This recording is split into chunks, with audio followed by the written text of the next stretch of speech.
Alright, so we are back on my 2005 Duramax here, and what we are doing today is we have a leaking injector return line. So you can see the injector wire harness right there, and right above it is the return hose. And if you look on this guy right here, so this is the passenger side, it's all oily and wet, and when it's running there's a little tiny crack right on the top of that return line, and it's dripping down and making its way right onto the exhaust manifold and leaving a big mess. So what we've done is we have ordered a set of Bosch return lines.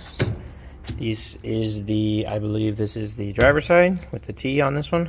This is the passenger side, and basically these four clip into the top of your injectors on the top of the valve covers. And then this guy hooks on a barb on the side of the engine that goes into the return block.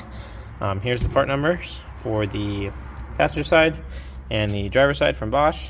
So we are going to get the old ones out and put these ones on, and hopefully it'll fix that leak. Quick note on these guys, see if I can find one that you can see. This back one here. So this is your return line going in, and it's got essentially a little clip on it that holds it on. Now what most people will do is they'll pull the clip out. So like this one, they would pull them out that way, pull the line out, put a little new line in, and snap the clip in. That is a really good way to lose a clip.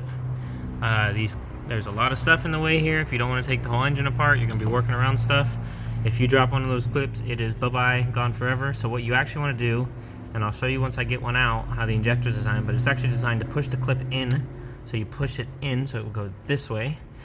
When you push it in, it'll release the line, and you don't have to take the clip out, and then you don't lose the clip. So I'll show you that in a minute here. I'll try and get a video of that. But that's basically the most important thing, is you do that so you don't lose the clips. And then the new one, you just push it in and it'll snap right in.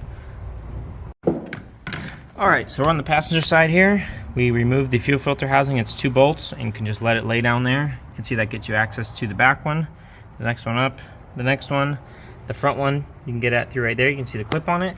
But I noticed this back guy, you can see that one's got the clip on it. See the metal clip? This back guy right here has no clip on it. I don't know how long it's been like that, but it's been at least the last 30,000 miles I've owned the truck, and somehow that has not popped off. I know they're not really under pressure, but that's kind of scary that that's just been hanging on there by nothing. I can see somebody's been on this injector. The injector pigtail's been replaced. You can see it's been spliced back there, but it looks like it was done with heat shrink connectors, so we'll leave it alone for now. But I do have to either find a clip or make a clip for this one, because I don't have one right now, and this has got to go back together. Alright, so I'm going to do my best to show you how this process works with one hand here. So as you can see, there's your injector. If you don't want to lose the clip, you're going to push it in. See how it went in right there? And while holding it in, you're going to want to pull the line. This one kind of seems to be staying in, which is good because I only have one hand to show you this. So it's been pushed in there. And then you're going to want to grab your return line and wiggle it out.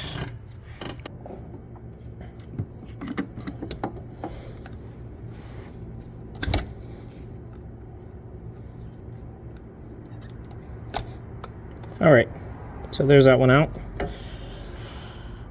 I know it was probably hard to see because I needed 2 hands, but as you can see with the clip in there, see how the clip's still in there?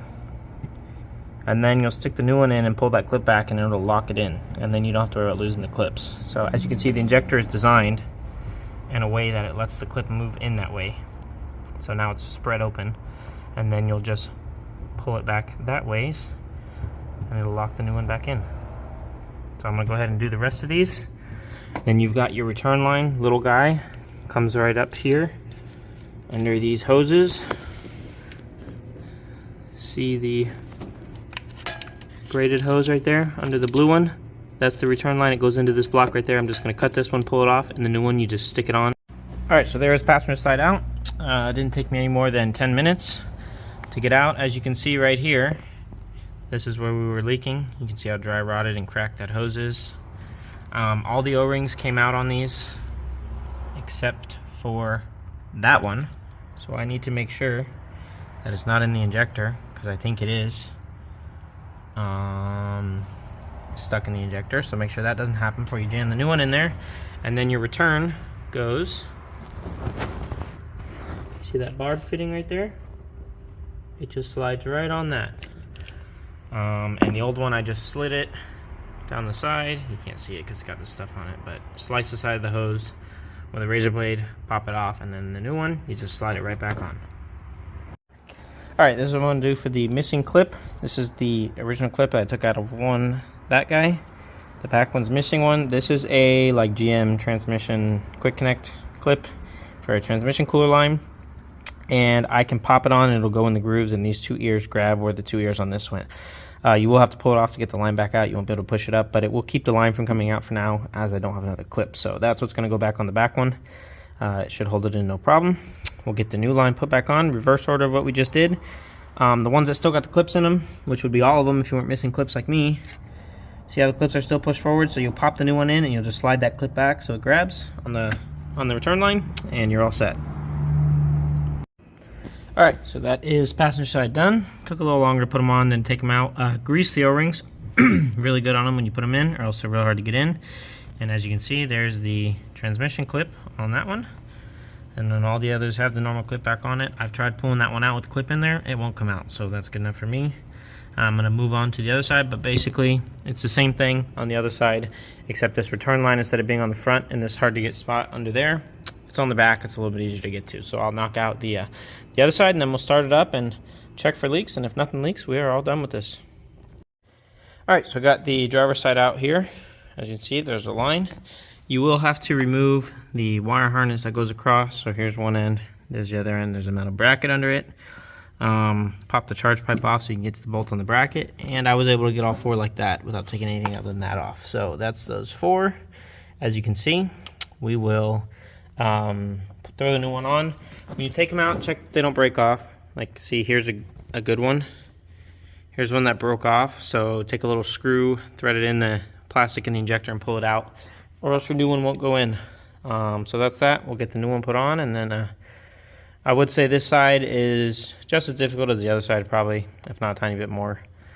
Probably about 20 minutes to get this one off, and I would estimate probably 15-20 minutes to put the new one back on, but we will see. Alright, so all the injector returns and clips are back on, and then this is the return line. I did have to take this box, I don't know if it's an injector driver or a glow plug module or something, but just laid it right there, 2 bolts, and you can get to the return. I did put a zip tie on this one because this hose is not tight, but I don't want it to have any chance of pulling off of there, so I put a little zip tie on the barb fitting there, even though it was still super tight, but just as a safety.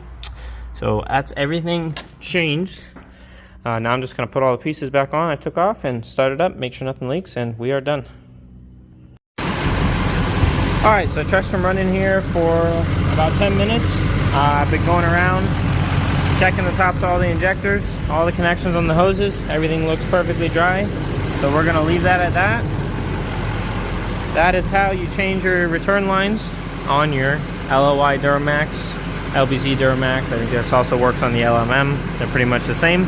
But that's that. As always, thank you guys for watching. Hopefully this helped you out, and if it did, maybe consider subscribing, and I will see you next time.